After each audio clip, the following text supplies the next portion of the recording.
VD is now being surfaced live. I'll talk a little bit more about the content there in a minute. And then additionally, I've created a lifecycle group where we'll be storing a lot of the more advanced discussions that we're going through in relation to the alignment with the NIST onboarding and lifecycle management project. So you can still obviously comment via email and by Google, etc., but anything inserted into the mainline GitHub, i.e. not on any branch, will just surface automatically on the external web pages. So I hope no one's got a problem with that.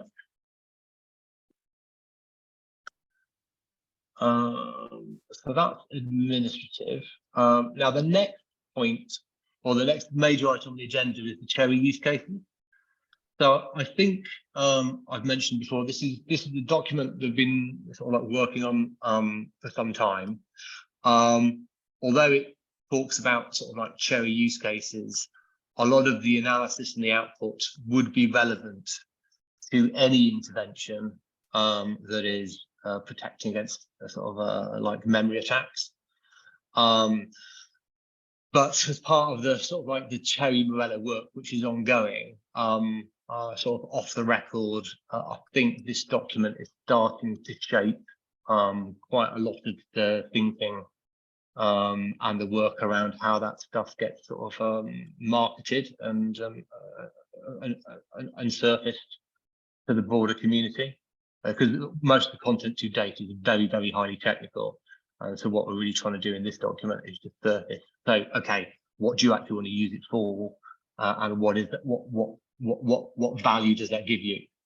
But what it does is it exposes quite a number of issues and questions that are as yet unresolved. And the argument being, until we resolve those questions, it's really quite hard to see exactly where this technology is valuable and in what sectors or what applications it would deliver most impact. So I won't go through the full document. I think I have shared it before and sort of like given the high level overview. I'm happy to discuss any of the elements in depth, but the things that I did want to surface or really call out to this wider group are a number of key questions that really need some sort of expert opinion on. Now, the first of those, it does exist in microcosm within the documents, but I've also sort of teased it out as a separate discussion item, is an issue which is vital for evaluating the impact of Cheri, but has a much broader sort of by application, which is, okay, how do you count or how do you measure the current sort of like vulnerability surface of a device or a system, if you include the software on that device? Now, the issue at the moment is, everyone's talking about blah blah blah. Memory attacks account for 70% of vulnerabilities. But what does that really mean? Because there's a big difference between saying this weakness is responsible for 70% of vulnerabilities by count, 70% of vulnerabilities by severity, or 70% of vulnerabilities by the number of instances reported back against it. So those are just three sort of like very sort of like large scale distinctions. You can get a lot more sort of narrow and precise about that. And to that end, what we're really trying to do is one, resolve this question specifically for Cheri, such that when we implement a particular methodology or a particular intervention, we are able to count, evaluate, enumerate exactly what the impact is. But I think hopefully you should be able to understand that actually this methodology is important and useful for any practical operational use of SBOM anyway. Because the thing is, when you use SBOM operationally from a cybersecurity perspective, you're presenting a number of vulnerabilities. So your question is, at what threshold, at what number do you actually want to take an action? Or you know, how do you measure, you know, the positive impact of an intervention on that? So I think in this document, we've sort of like highlighted some of the big picture issues that need resolving, and also with a Cheri specific hat on, we've just made some notes on. So this is the Microsoft research that's been published and the numbers they published. But the question behind my question is, so what does that 67% really mean? There's another sort of like evaluation from Cheri stuff published by the Capabilities Limited, which is essentially the principal sort of like Cheri protagonist. They've also published the numbers, but you know, sort of our ambition is trying to get some systematic reporting or a repeatable methodology, such that those numbers mean something useful. So really, the question is, does anyone really have any practical experience or pointers to research or standards or commercial systems that reliably and repeatably enumerate sort of vulnerabilities? So that's the sort of thing that I'm sort of like throwing the net out for. I don't know if anyone's got any thoughts on that or any experience on that.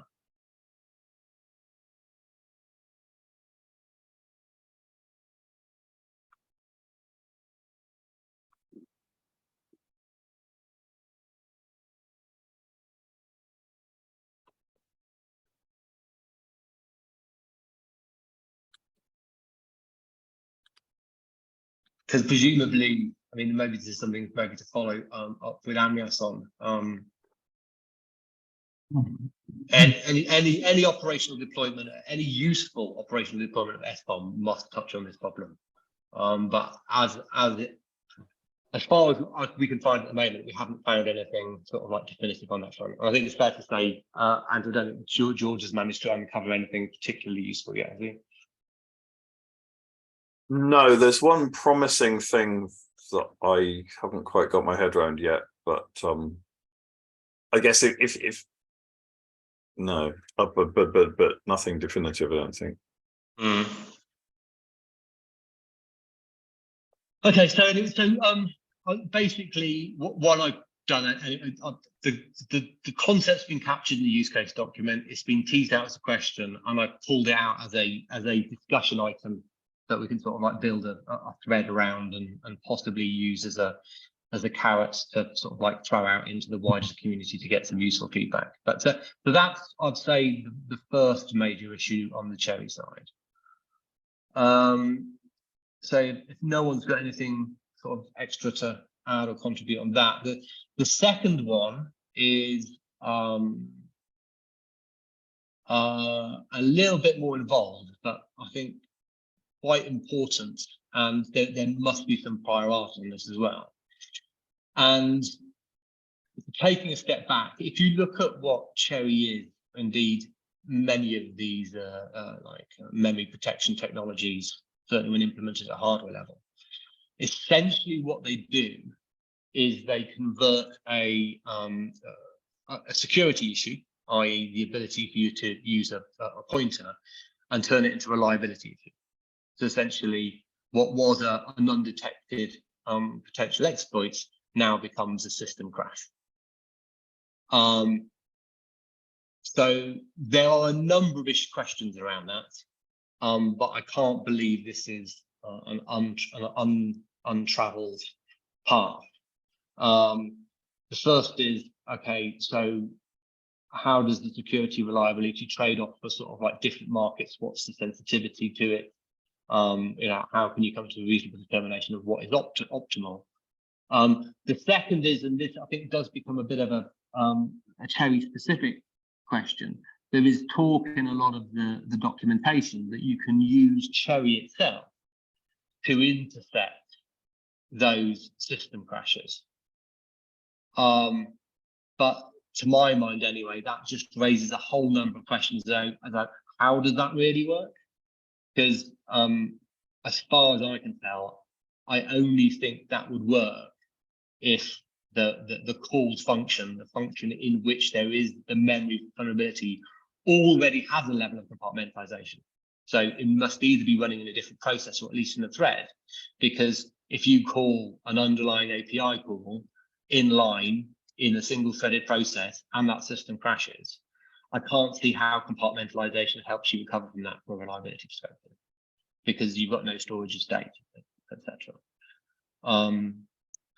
So these are questions that have been put out there, but I haven't received any feedback on yet. But I think actually, the reality of the answer to this question could fundamentally determine whether this type of technology is useful for certain markets or not. Because the cost of dealing those undetected reliability issues could be as bad, if not worse, than the original security exploits.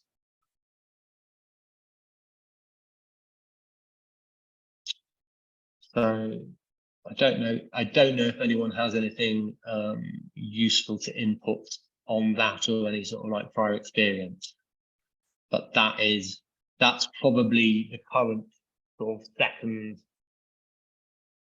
sort of like most important thread to sort of like bottom out. And again, although the discussion problem is Cheri based, it does have implications for non-Cheri based memory safe technologies as well. Yeah, can I just say, Nick, it's a really good point, because in my experience, there's an awful lot of code that has memory bugs in it that actually normally operates fine. Exactly.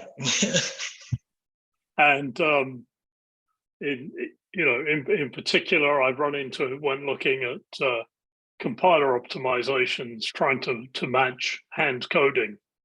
And often the hand coding is erroneous. It happens to work unless, an array happens to be at the edge of a page or something. Yeah. The interesting question is whether the reliability problems will manifest themselves quickly in testing, which would be great because you will be able to make it more robust quickly, or whether it's going to cause obscure failures. And of course, how the rest of the system is structured, as you said, if one subsystem crashes, fails completely, how robust is the whole system against that? Yeah, exactly. Some systems they're designed, but if a subsystem fails a timeout or something, it's restarted. Other ones, people didn't think about it. Yep. So I think it's a really good point, and it's one that it's kind of subtle, in as much as it's Cheri is obviously a good thing. It will obviously improve things, but as you say, well, yeah. So off the record, I have some suspicions. One, the more I look at it, the more I can see there's some real value there. And I think if you read the document, I think the real interesting value is actually to do with performance. But I think to be able to extract the security value at the scale people anticipate, I think you can't. The use case of converting legacy C++ is going to be a really hard one, because I think you have to start manifesting the compartmental artifacts at the programmer's level. Otherwise, the error checking and the error condition, the error handling just becomes so complicated. That's what I suspect. And similarly, off the record, I've heard a few of the Cambridge guys that are trying to compartmentalize Chrome, which is obviously a very, very big, ambitious project. This is the problem that they're hitting. They're putting the compartments around the Chrome, and it is now much more like memory secure, but the reliability is just thrown out the window. So it's a really tricky, and it's very in the weeds as well.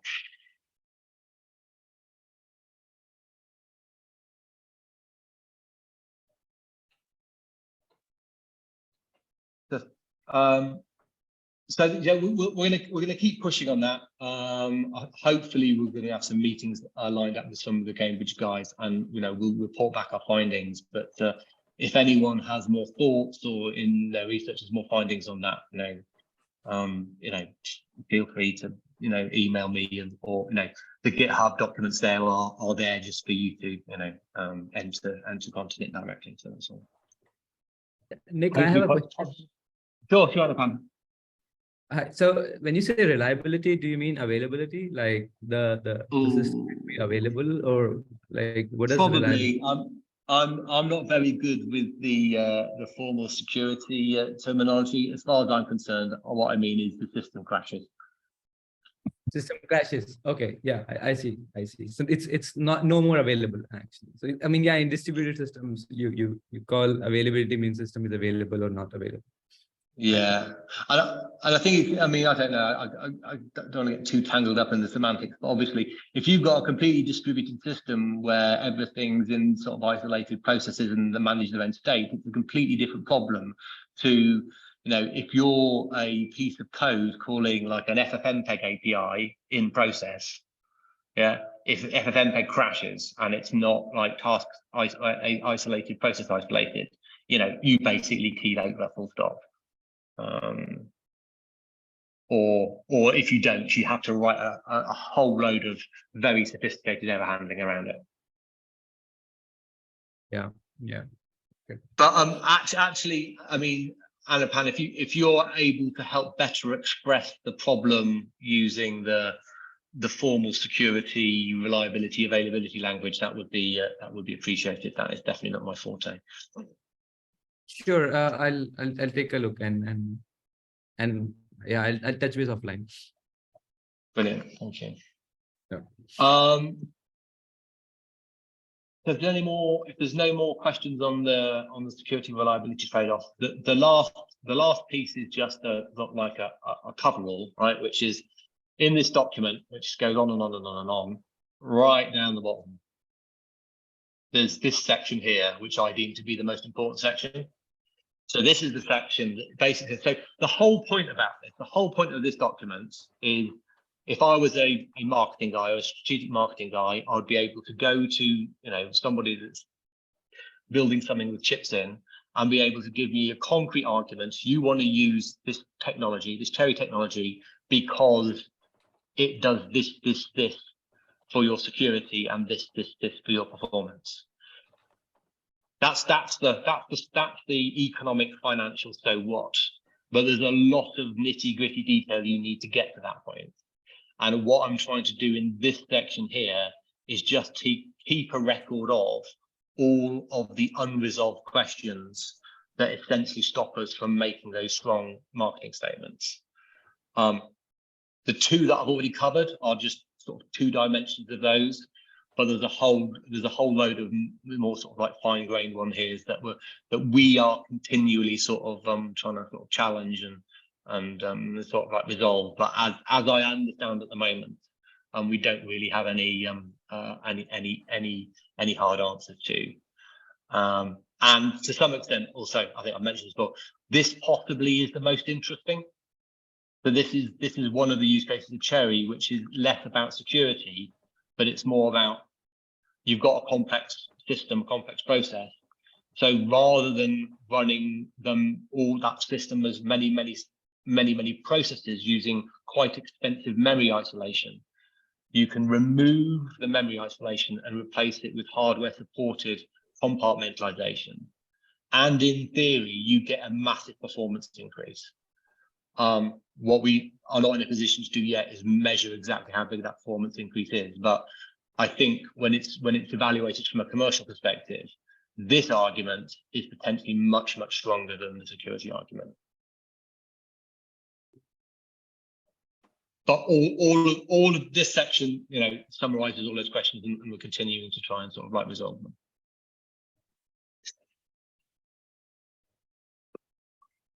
Any more questions on Cheri related stuff before I move on to the next topic?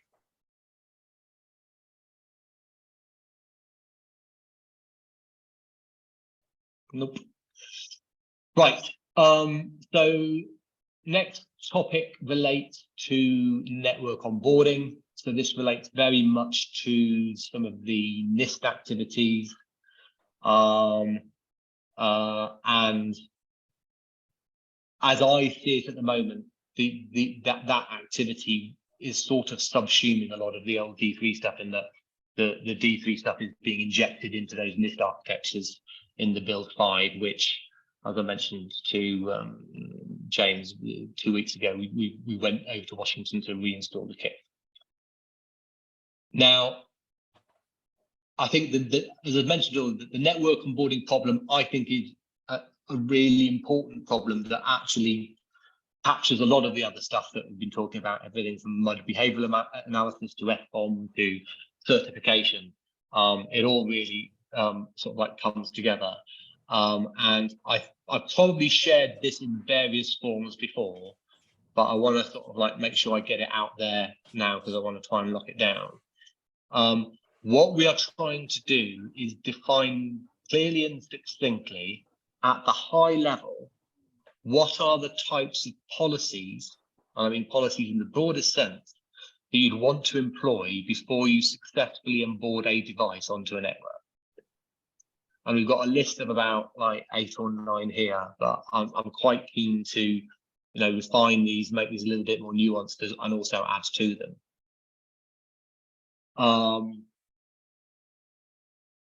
So these are, things from, this manufacturer, i.e. this class of device, is accepted by the network owner. So that's sort of like some sort of like pipe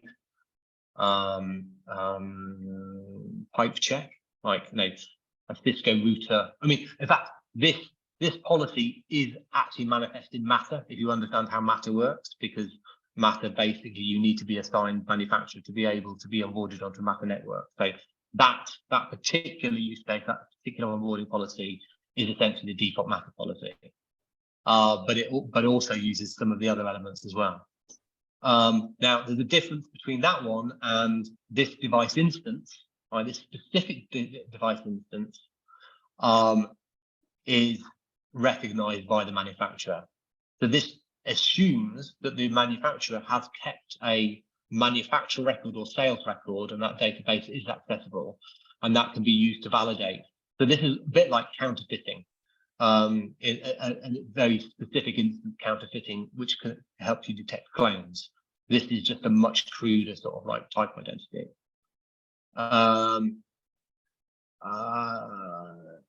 Then sort of like going down the list, you've got a distinction between a device as in a sort of like the device type and then the device ID. So, if I say I as the network owner or the network owner's proxy, I might specifically onboard a specific device. For example, whitelisting a MAC address is that type of policy. You've then got more nuanced policies. So this is also part of the Matter spec and another onboarding policies, where essentially you're sort of doing some level of assurance onto secure boots. You've then got almost like orthogonal checks. So this could be anything from a PAT test to all sorts of other checks carried out by an external auditing authority. And these can either be carried out against a specific device, i.e. this specific instance physical thing has passed a test, to the type tests, which say the whole type has been checked. And then the last two take us into the world of FBOM and MUD. So you might decide to onboard a device into a particular subnet, depending upon whether that device declares its behavior or what it declares its behavior to. So you could do this. In fact, to be honest, a coarse version of this policy is actually implicit in one of the very first IoTSF publications to do with routers, because it basically was making a recommendation that you segment the IoT network and the PC sort of like tablet network. I mean, there's a lot of issues with that, how that works in practice, but just assuming you wanted to do that, that would be an instance of that policy. And this one actually takes us full circle back to that original question that we started discussing, which is the SBOM induced vulnerability surface. So what we're assuming, or the vision of SBOM, is when you investigate SBOM, you get some sense of what its vulnerability is like, and therefore you have some sort of policy that says you're not allowed on this network unless your vulnerability is below a particular level. And therefore this would be a very practical, concrete policy that could use an information processing chain to actually implement that threshold function. So this is the list we've got so far. And essentially it's a call out to for review in terms of, does this make sense? Can these be refined, or can they be added? Can these be added to? But I think it's important to get these use cases right, because this is what we're actually trying to deliver, both within the NIST project and some of the more advanced features of the ManySecured architecture. Hi Nick, it's Paul here. I mean, one thing that's struck me is that I think there's a facet missing here, and a role missing here, if you prefer, and that of the device owner, who may well be different from the network owner, and also that you need to take into account that the ownership of the device or management authority of the device might change during the device lifetime. So, for example, in a smart building application, the sensors might be like sort of embedded from the word go, but authority to manage them is subject to contracts being issued and being periodically reevaluated. And a specific subsidiary question there is, when you talk about device ID, does that change when the device changes ownership? Or indeed, do you have multiple IDs? So you have like an inherent ID that's tied into the manufacturer, but also an ID that is to do with the owner.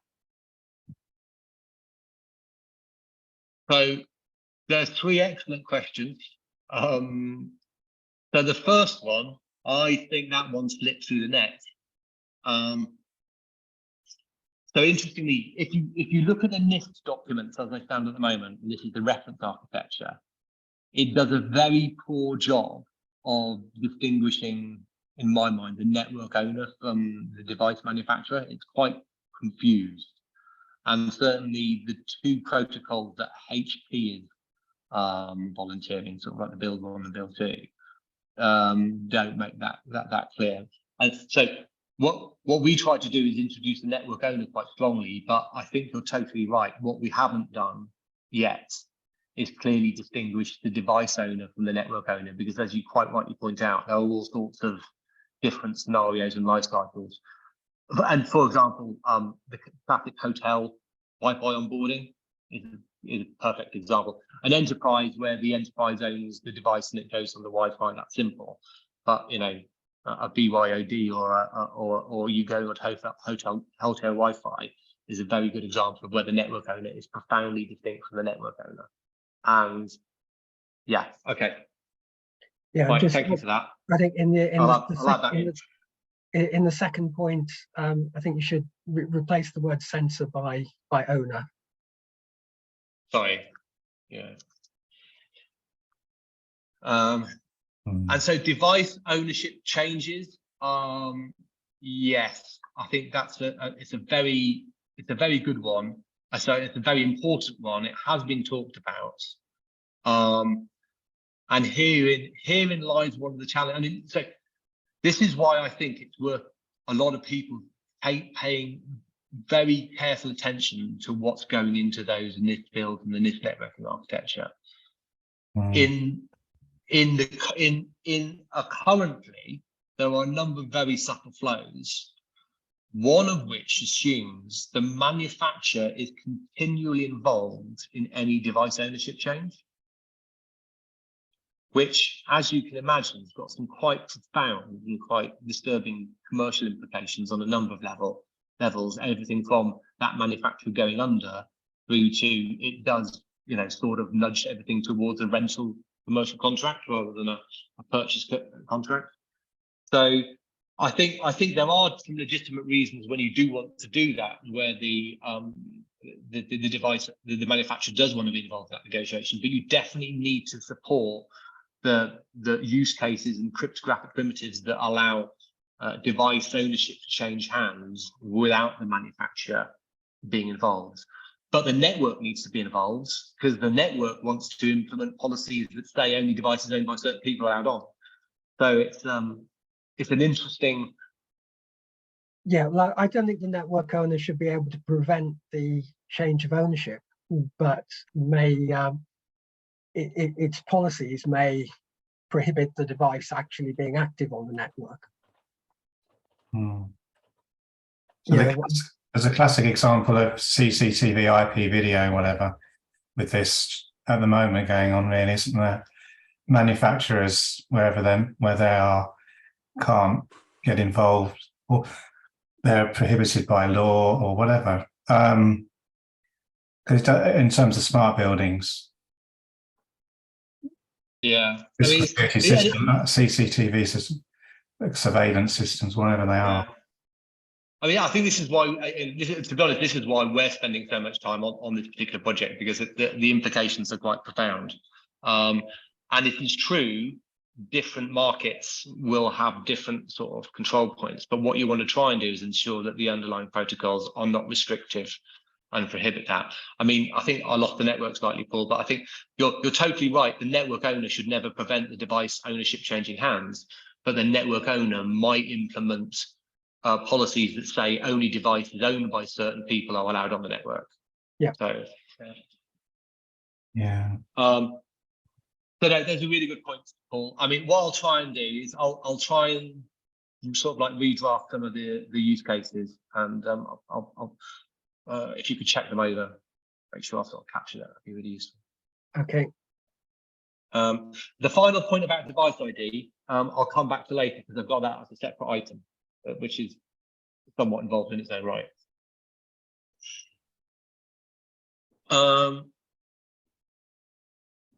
So that's great, thanks, Paul, and that's exactly the type of input that I want. So if anyone on reflection thinks of some more use cases that we haven't captured, please let us know, because the next steps are going to be, and in fact, I won't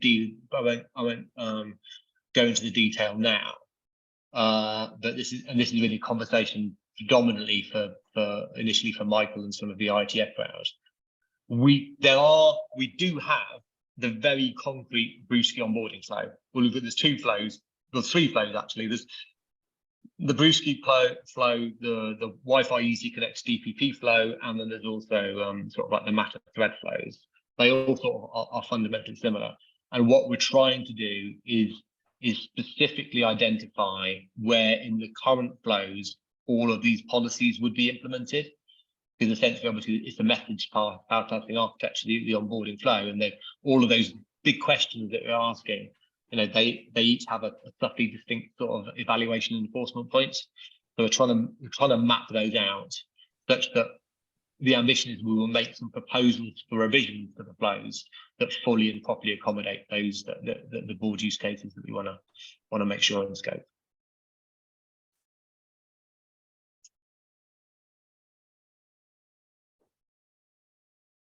So that's the onboarding, and well, actually, I'm going to come to the device identity point in a minute. If we go to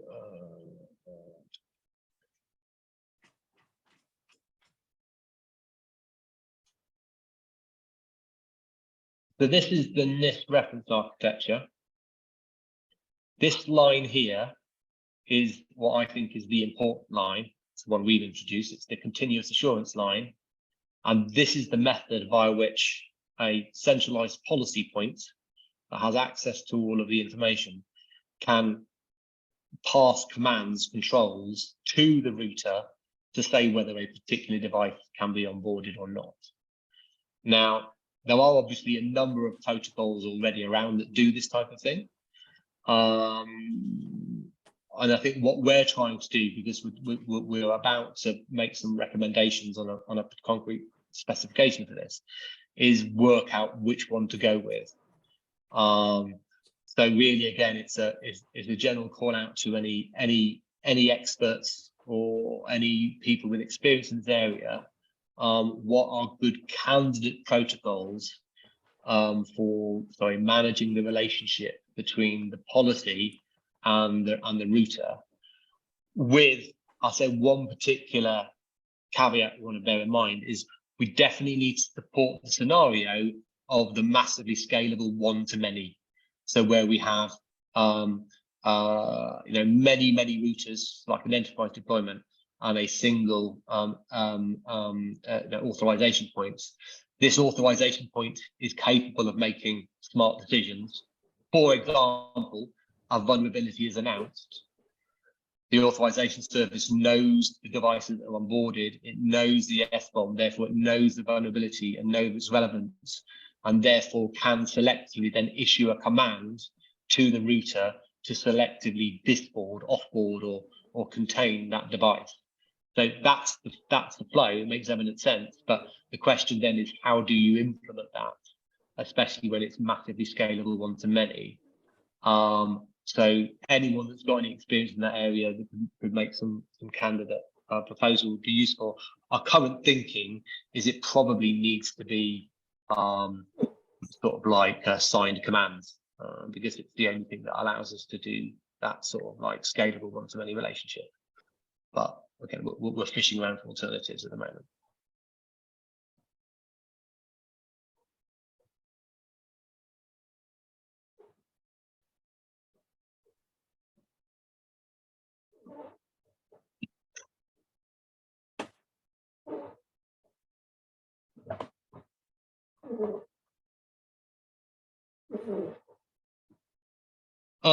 So that's the continuous assurance thing. I noticed Michael just joined. Hi, Michael.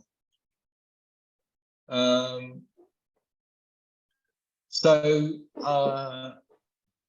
the next item I've got on the agenda, which goes back to your point, Paul, the device ID. When does it change? So we're basing, so I've got a particular issue that Michael might disagree with, or might have a different opinion on. But so it's, in terms of the Brewski flows, well, not more than the Brewski flows, a lot of the discussions at the moment may make heavily use of the sort of like IDEV ID, device identity, where that device identity is an identity that is locked very strongly to the physical device. For some of the advanced policy use cases that we're looking at, and I'm thinking both of behavioral sort of like MUD descriptors as well as SBOM sort of vulnerability surface, both the vulnerability surface and the behavior changes with a firmware update and not with a hardware update. And the question therein lies is how many device do we need like secondary notions of device identity? If we assume that we have the device ID and IDEV ID and that is immutable, and it's a defining requirement that's relatively immutable and long lasting, do we need secondary identities strongly tied to that that we can use to express both like firmware and configuration updates? And I suppose the issue Paul just brought up is, and how would you manifest or express ownership as well? Is that another dimension? So that is I've teased that out as a discussion item under the lifecycle thing. It's not super urgent because I think we've got a lot of other work to do before we get there, but I have a sneaking suspicion that it's going to come and bite us a little bit later on if we don't address it properly. And yeah, so basically I've just listed out what the requirement is, just explaining the device identity status quo, secure device attributes. So for MUD specifically, some people might know there's a number of different ways of doing MUD, one of which is to embed it in the X50 an extension, and if that's in the IDEV ID, that suddenly becomes extremely fragile. But similarly, FBOM, and again, this is an open question. I think a lot of people are talking about FBOM at the moment, but does anyone know what the current recommendations are for how a device/system advertises its FBOM or communicates it securely to another entity? I don't know the answer to that, but it's going to have a similar fragility problem and it needs to be loosely coupled to the IDEV ID at best, I would suggest.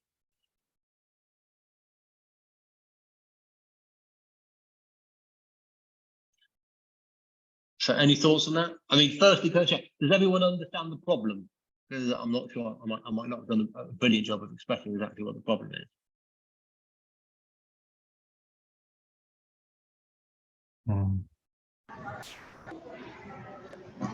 I'm not so concerned about the MUD description update.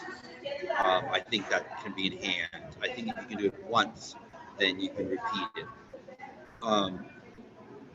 And I think we have some ways of getting from more secure IDEV ID to the less secure LLDP without it being a big break in security. Having said that, the MUD is the best place to transmit the SBOM.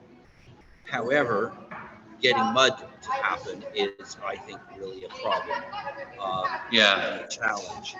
But I actually think that it's erupted into a big, huge thread this week in the IATF SCITT, which is Supply Chain Integrity Working Group. Is essentially, how do I trust any of the companies or any of that stuff? How do I identify them? Who's going to vouch for them in a reliable long-term way? I mean, at some point that was supposed to be, Dun and Bradstreet or governments or something. And my impression is that they've all abandoned that concept. And I don't know why. Maybe they just forgot. Maybe it's been too long since the 1990s when we thought this was a good idea. But I think that that's one of the cornerstones of, if we're going to have this, regulation of imported devices, then we need to have strong authentication of not just the device, but the company that created the device. And that seems like a regulatory problem, actually. And I think we have a meeting next week on that. I hope that's in scope for that group. Okay, thanks for that. All right, well, I've taken a note of that. I'll do a little bit of digging on the CCIT, see where that classification is. I'm also keen to try and just get to the bottom of exactly what those mechanisms are for updates, because I think if you don't get that right, it's going to create issues downstream. Has anyone else got any comments on that? I mean, everyone grasp or understand the form of the problem, if not necessarily understand what the solutions are yet.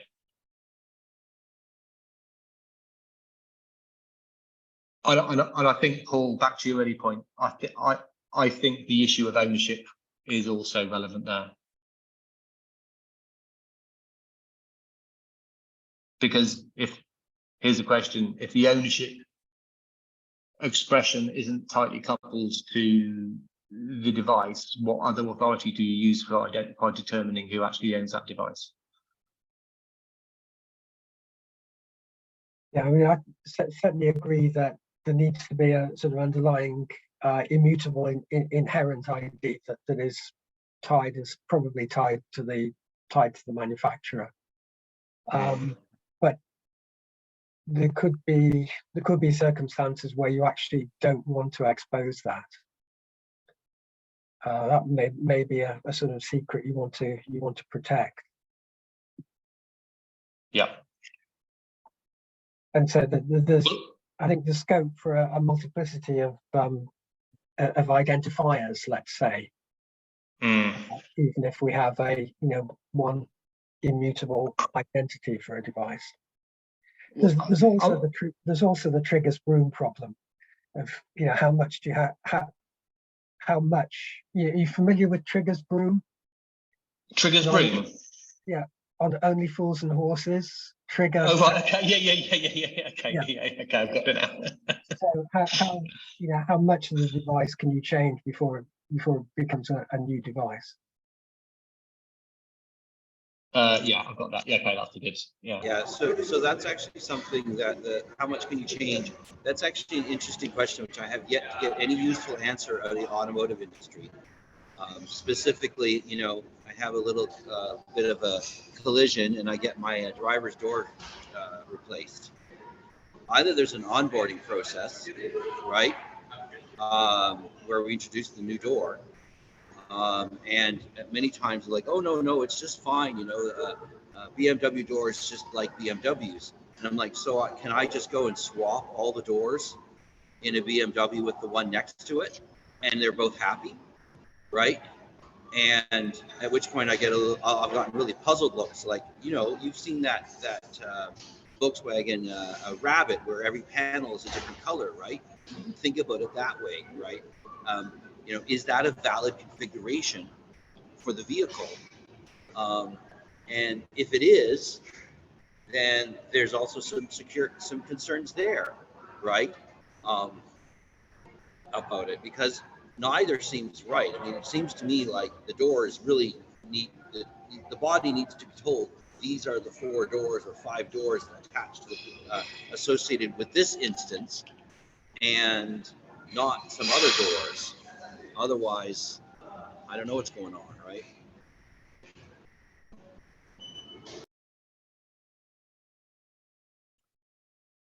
Okay, I think I've captured that.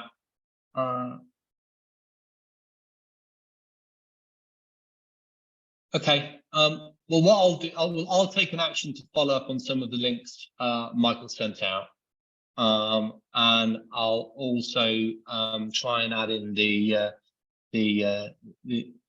both the ownership, the device ownership problem, and of course as the triggers bring problem, because whatever solution that we come up to needs to be able to stand up to those particular scenarios. Otherwise, it's not really fit for purpose. My initial narrow focus is actually on the F-bomb and mud, but I think these other issues are equally important.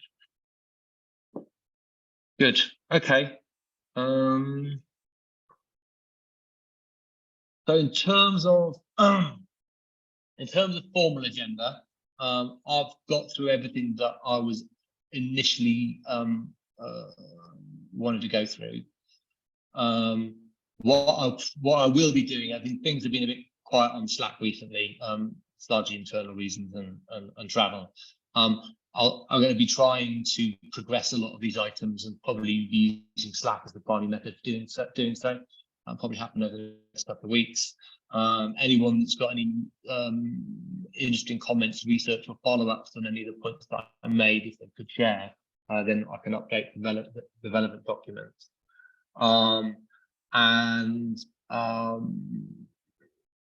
Finally, I mean, we can do this offline, Michael. I'm hoping to maybe get a couple of hours with you, probably next week sometime. I wanted to go over I want to go over with a fine-tooth comb the Brewski flows, both in terms of what corrections, amendments need doing with respect to the implementation, but also looking at the policy overlay.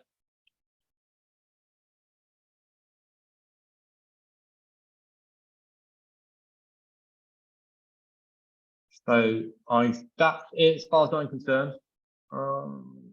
Great. Well, thank you for watching. And if you want to know more, just get in contact with us and we'll provide you all the information you need. Thanks very much. The details are on the slide next door.